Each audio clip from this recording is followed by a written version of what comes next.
Florida strikes again. After riding through 42-degree weather for 8 hours through the rain, I had no spirit left. I'm trying to stay positive today. Today's a harder day. We're trying to make it to Little Rock, Arkansas, and approximately 10 hours from Amarillo, Texas. So let's see what we can do. It says without stopping for any gas or any food, it should take about 8 hours. We are riding directly next to Route 66, the historic highway. I always wondered where it was. I know it goes really far, but I figured it would be more like a highway like this, not like a 2-lane road, a small 2-lane road at that. I'm sure taking Route 66 across would take a long time. Feels really cool to drive right next to it. There's a Garth Brooks Boulevard. Josh, why aren't we pulling off? We're passing Oklahoma City, Okie dokie City, and I just saw a buffalo right before we got into town. I saw in her Two Wheels video that she got to see a buffalo, and I was very jealous. So now I got to see one, but it wasn't on camera, so technically it didn't happen. Neat! We are passing through Okemo, Oklahoma, which is where Josh's Sportster broke down, and he stayed with somebody for 3 days while he fixed it. I think it was 3 days. So we're heading over to Broadway Street in Okemo so Josh can sign his name on this legendary wall. If we can see it. The sun's very bright. Oh, I think he found it.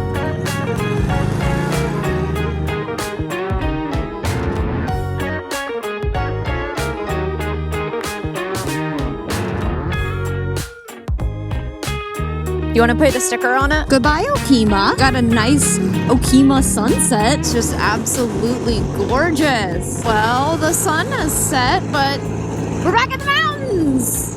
Oklahoma mountains, the Okie dokie mountains.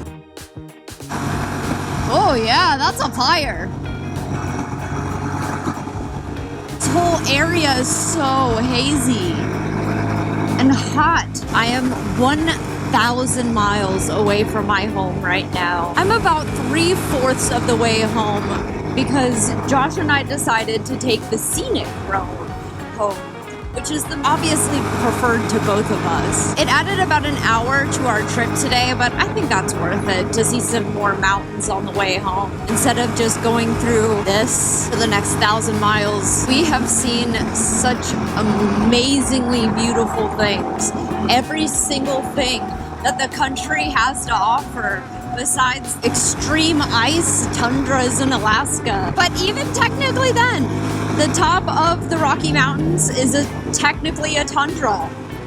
Just wasn't covered in ice because it was summer. Once I go to Alaska and Hawaii, I think I can say I've seen everything that this country has to offer. From the swamps back home in Florida to the mountains out in Portland. This trip has taught me so much about riding as well, and given me a lot of confidence that I didn't have before, such as riding in thick gravel across New Mexico in the middle of the night for more than 5 miles, riding through the clouds into the thickest fog I've ever seen in the Rocky Mountain National Park, the extreme heat of the desert, the Ambragosa Valley, the amazingly beautiful canyons of the Grand Canyon, and as well as Zion National Park, which happened to be one of my most favorite drives from this whole trip, has absolutely been the Zion National Park. The temperature was perfect, it wasn't extremely busy, and the views were absolutely gorgeous. Also dodging wildlife and almost being blown away by extreme gusts of wind. This trip has stacked me with almost all of my biggest motorcycle fears. One of the only things we didn't experience is breaking down in the middle of nowhere with nothing close to us, which I technically almost did in Oregon, but it ended up just being a loose battery tender. Josh and I pulled over on the side of the road and looked up at the stars, and we were able to see the Milky Way. Yeah, it wasn't the most safe thing to do, but it was so worth it. I left my bike on so somebody could see that we were there. I think doing this trip completely alone would have been a lot more terrifying, but having a partner with me made it a lot easier to keep going. My biggest fear when I started this trip was that I would get halfway there and then just not be able to continue, be so exhausted that I'm not able to push on. That really only happened the first few days, and we just got a hotel and fell asleep in the town that we were in.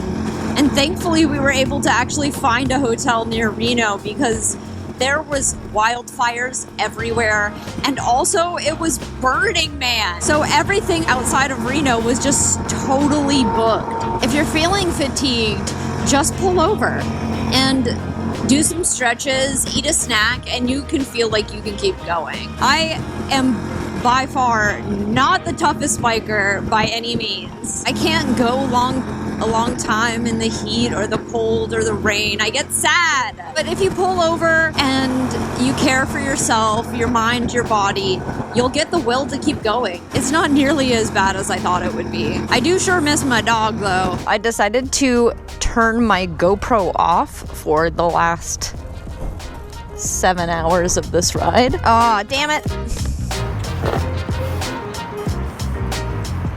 You can't make it across the country without putting a little bit of fluids in these things. But it's just good. It's good to know, good to check. It's something you should, honestly, we haven't been checking it every stop. You really should check it every morning before you take off. And your tire pressure. Shh. I know, that's what I said the other day. You didn't want to because it was hot out. Oh, I got confused. Dude, I do not trust this motherfucking kickstand. I decided to take my GoPro off for today because my neck is just killing me. We are heading to Columbus, Georgia, not Columbus, Ohio. And we're actually almost there. Right now we are somewhere in Alabama. Hell yeah, dude. And I've never been to Alabama, but dang, it is beautiful here. I did not know. I figured it would look a lot like Mississippi since they were right next to each other, and boy, I was wrong. Alabama's gorgeous. After having the GoPro on for the last 12 days, my neck is really hurting. I had to take it off for a few hours to just make sure my helmet was as light as possible and nothing was weighing me down, and give my shoulders a rest. This trip has been so amazing. The only downside has been my shoulders are killing me. That, and I wish I had enough time and money to stay on the road a lot longer. But unfortunately we don't. We have to get home to Florida. And a lot of sites got skipped. And we had to ride through at night sometimes. Because, you know, we got to get home. Not shown in this video, while driving through Mississippi, a truck's tire exploded and almost hit me. It was flying up in the air and I was watching it come down, and I was trying so hard to avoid it, and thankfully I did, because it looked like it would have really hurt if it hit me. But it got launched so far in the air. We also drove through Memphis across the Mississippi River. We also passed the Pyramid Bass Pro Shops, also known as the Illuminati Hideout. Ooh, a deer. Did y'all see that? Also not pictured is passing a fan on the road, him rolling down his window and mouthing to me, "Is that Shadetree Surgeon?" And I'm like, "Yeah, it is." And he gets so excited, he starts calling somebody. I pull up next to Josh on his bike and I'm like, "Yo, slow down, there's a fan back there." That way he gets a chance to say hi. I feel so lucky to have been able to take this trip, and super lucky that nothing's gone bad so far. We've only been rained on for one full day, which I'll take so far. And we've had gorgeous sunsets and moonlight every night to drive by. I feel like a traveler following the moon and watching it get bigger and smaller, and that's how I know how many days we've been on the road. Wow, it is beautiful out here. I just didn't expect this because Mississippi was so flat and boring for so long. I was drinking coffee, doing everything I can to stay awake on the road, and then a tire almost exploded on me. So that definitely woke me up. We initially planned to head towards Nashville and go down through the mountains, but weren't making the best time. So we decided just to go south and head into Columbus. That way we're not driving through the mountains at night. again. I can say I'm not even home yet and I'm already ready for my next adventure. Like, what am I supposed to do? Go home and just clean the toilet or whatever after going on this amazing life-changing trip, and I'm just supposed to go home and clean my bathroom? No, I want to go back on the road right now. I'm still on the road. I'm not even home yet. I already want to go back out. Well, what's next for us is the Stubborn American Campout over at Adam Sandoval's campground. Josh and I plan to ride there or tow our dirt bikes behind us so we can get some really good trail riding in. We haven't really decided yet. We're gonna see how we feel when the time comes. Since we've already done this long trip, I might not actually want to go back out, but right now I'm just like high on adventure, and I can't imagine settling down for more than a moment now. After Adam Sandoval's campout is our campout. The Forgotten Angels campout that we host biannually, again, is coming up this October Halloween weekend. So the 27th through the 30th. That's going to be a Thursday to a Sunday. Not only are we raffling off the Humvee, we're also raffling off these 2 Silverwings with it. And the one I'm riding only has, as of right now, about 13,000 miles on it. It's essentially new. It's only been dropped that once.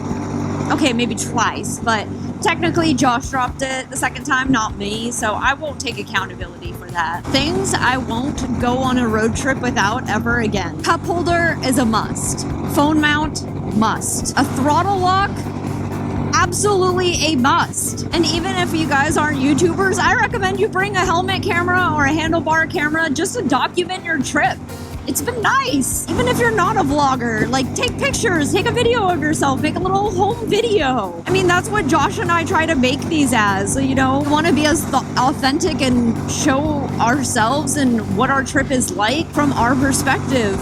So we want to make it in the style of a home movie and less of like a moto vlog. It is a moto vlog, but it's also a home movie that we get to remember for the rest of our lives and look at it and look at all these beautiful sights that we've seen. So even if you're a YouTuber or not, I still think that you should bring some kind of video camera with you if you go on a trip. Another thing that I would say is a must is either headphones or earplugs of some sort and 2 pairs of them. That way you can switch off when you get uncomfortable from the other ones. I brought my Apple AirPods with me so I could read my book, and after a while it started getting really uncomfortable in my helmet.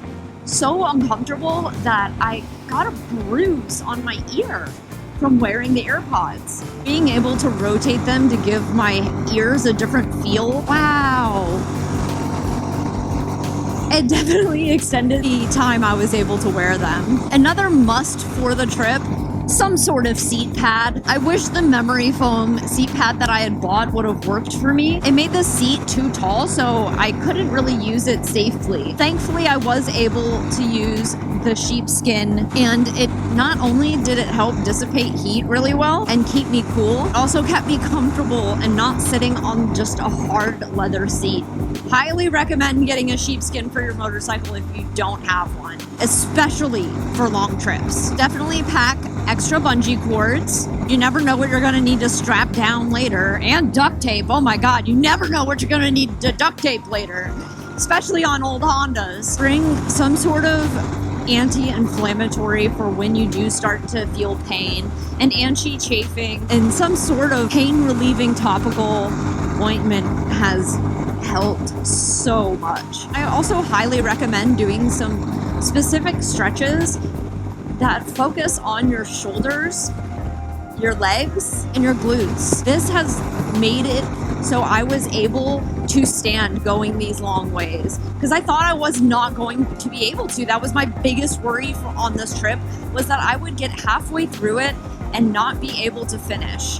That I would have to call someone to fly in and pick up my bike and make Josh continue on alone, or with whoever flew in to pick up my bike, because I am too baby to finish. Having all of my features and all of my things has made it so that I can stand being on the road this long. If I didn't have all these things, I probably would have lost it halfway through. And there were a lot of days that just took so much out of me mentally that I did not feel like I could go on another mile. The first day after riding over 700 miles and not being able to find a hotel, I was ready to sleep on the ground. Thankfully, we just walked up and they happened to have one room available. And I snatched it up so fast. The other time I felt like I couldn't go on was after riding through Rocky Mountain National Park and riding through the freezing cold rain all day. The next day, my spirits were so low. But what kept me going was knowing that tomorrow would just be better. Knowing that it wasn't going to rain tomorrow, it was going to get warmer, and that it would be easier. I just had to get through it that day. And if Josh and I weren't on such a time crunch, we probably could have just taken the day off to stay in a hotel, but that's just not how it went. For many reasons, we gotta get back home. Wow, look at that sunset in my mirrors. So good. Ooh, it's actually getting a little chilly out here. What temperature is it here in Alabama? Ooh, 71. Oh, just kidding. It's 78. How does it feel this chilly? There's no way. I also really recommend packing 2 pairs of shoes in case you do get rained on. And something else I brought that was not really necessary but did really help was compression packing cubes. Oh my gosh, so pink.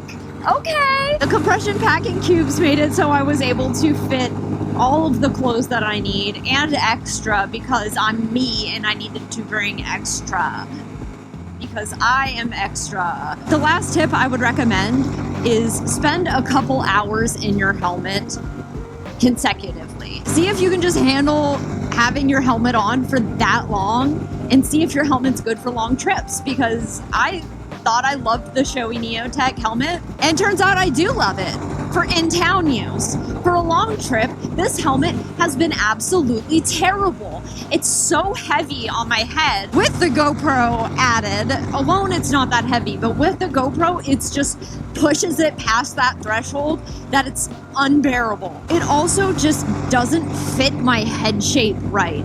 So this might be a perfect helmet for somebody else, but not for me. It's pushing on my head and my temples so much that we even went to a cycle gear and I considered exchanging the helmet, which they said I could because I was within my 3 months of buying it, but they didn't have the helmet that I wanted there, so I decided to hold off until I get back home. Another thing that has made this trip easier is having some sort of storage boxes that I can just reach and grab. So if I really need a snack, I can just grab it from my little pocket here. I know they make tank bags, so I would recommend having one of those if you don't have any other storage in your front fairing at all. Being able to eat a snack on the road has kept me awake through times where I was starting to get unfocused on the road. Being unfocused on the road is the first step of falling asleep. And if you can't get yourself focused by drinking your drink or eating food, then just pull over, do a stretch, and if you're still feeling tired, take a nap. If your bike permits. These bikes do not. You cannot lay across these bikes. They would tip the hell over. Oh my God, we're finally turning on South 75, my interstate that leads to my house. This is the last turn. We made it! Yeah, we made it! Finally home. And of course it looks like a storm in front of us. Oh, feels so good to have finally crossed back into my own state. Sunshine on one side of the sky and rain in the other. We're definitely home to Florida. All of the country behind us. All of Florida in front of us. Oh, it feels like Florida. It's so humid. And we're seeing signs for Tampa. Yay! I've got 3 hours left on my ride and 1 hour left on my book. It feels so good to have read the stand while driving across the country, being in some of the same roads that our characters have been on in the book. And it's a story that's centered around traveling the country, riding motorcycles. And if you didn't know, Stephen King loves motorcycles.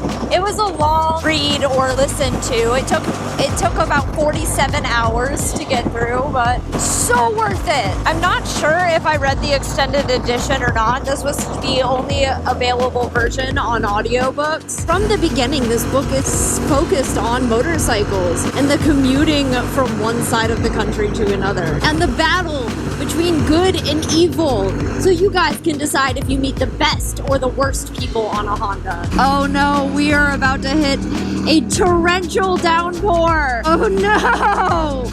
Oh no!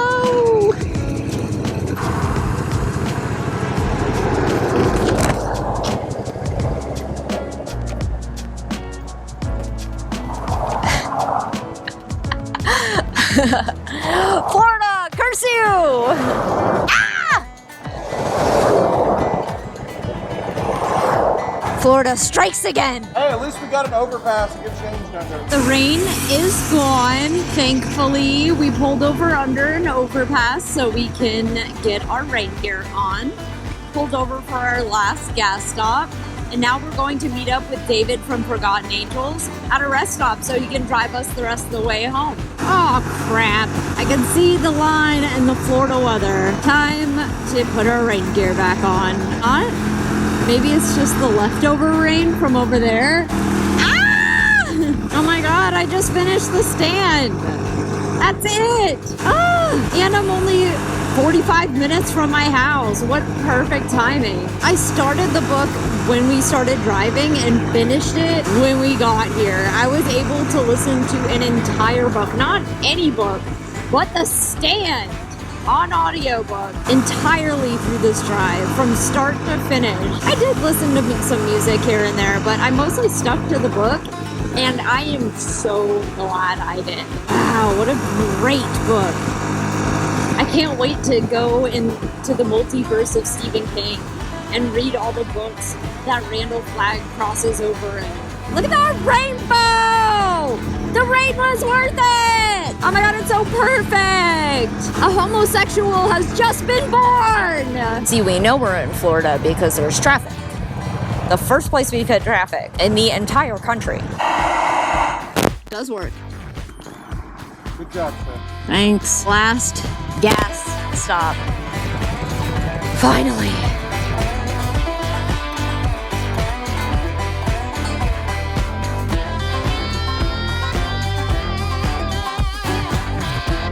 Well, David Tyler met up with us at a gas stop to escort us home. I think he's just a little bit jealous that he didn't come with us, but that's okay. He's got Forgotten Angels to run. Oh, look, the rainbow's still there. I just feel like jumping up and down and celebrating that I did it. I did it. Now, I'm proud of myself. I did that. I really did that. Usually when I accomplish something, I feel no sense of pride. I just feel relief that the task is over. But not this time. This time I'm excited. I'm proud of myself. I feel triumphant, like I conquered the trip that I was so afraid of.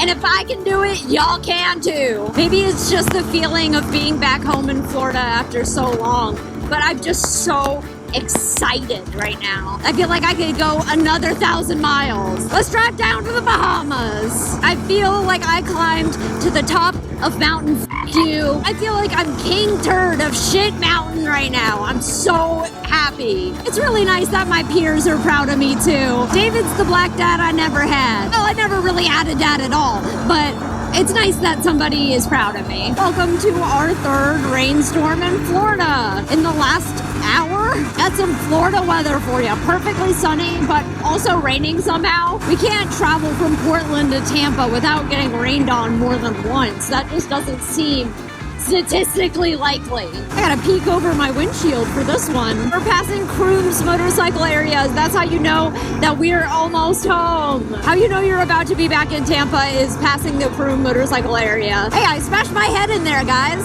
It's almost the anniversary of me smashing my head into a tree at Weems Motorcycle area. So tune in for the 1-year anniversary and I'm gonna post the video unedited. Hey, say goodbye to David Tyler. He's off.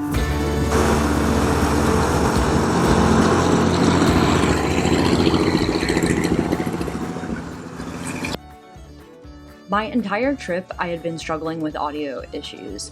And just as we were pulling into Tampa, as a final view from my camera, my GoPro audio cut out in the final few minutes of filming. Although through this trip I struggled with a ton of different issues, I would do it over 1,000 times. I feel lucky to have taken this trip, and sooner than you think, you could take this trip too. These Silverwings are being raffled off to support Forgotten Angels Florida, a charity that benefits young men who aged out of foster care at the age of 18, making them homeless. As of right now, there are a few days left to get raffle tickets that are only $25 or 5 for 100. The winner will be announced this Saturday at Forgotten Angels at the Brap Star Campout. We hope to see you there because it's going to get very weird. Make sure you like, comment, subscribe, hit the ding dong diddle, and do all the things.